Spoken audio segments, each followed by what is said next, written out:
Dear friends and audience, আমি doctor প্রদীপ মাইতি, পূজা clinic, West Bengal.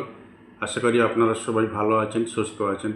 আজ যে বিষয় নিয়ে আলোচনা করব, শরীর সুস্থ রাখতে আপনারা প্রত্যহ সকালে গরম জলে লেবুর রস দিয়ে গ্রহণ করবেন এবং প্রত্যহ অর্থাৎ প্রত্যেক দিন কমপক্ষে আধ ঘন্টা হাঁটবেন এবং প্রত্যহ সবুজ শাকসবজিযুক্ত তরকারি বা রঙিন সবজি আপনারা ব্যবহার করবেন এবং অবশ্যই ফলমূল খাবেন।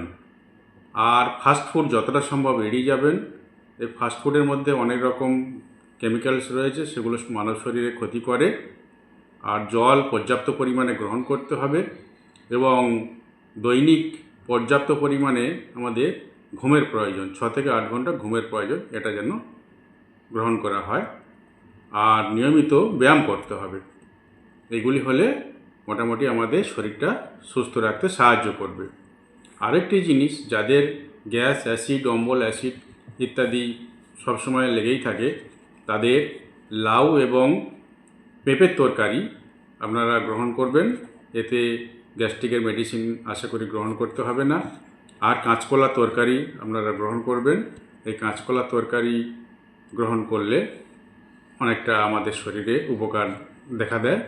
আর মেথি ভেজানো জল নিয়মিত আপনারা গ্রহণ করবেন, এতে শরীরে উপকার দেখা দেবে। আর আদার রস আপনারা কিছুটা পরিমাণ গ্রহণ করবেন, সেটি লিকার চায়ের সঙ্গে হতে পারে বা অন্যান্য জিনিসের সঙ্গে আদার রস কিছুটা খাবেন, এতে আমাদের মানব শরীরে অনেক উপকার দেখা দেবে। আর পটলের তরকারিও গ্রহণ করবেন, এটি শরীরে অনেক উপকার দেখা দেবে। সবাই ভালো থাকবেন, সুস্থ থাকবেন। দেখা হবে পরের ভিডিওতে। নমস্কার।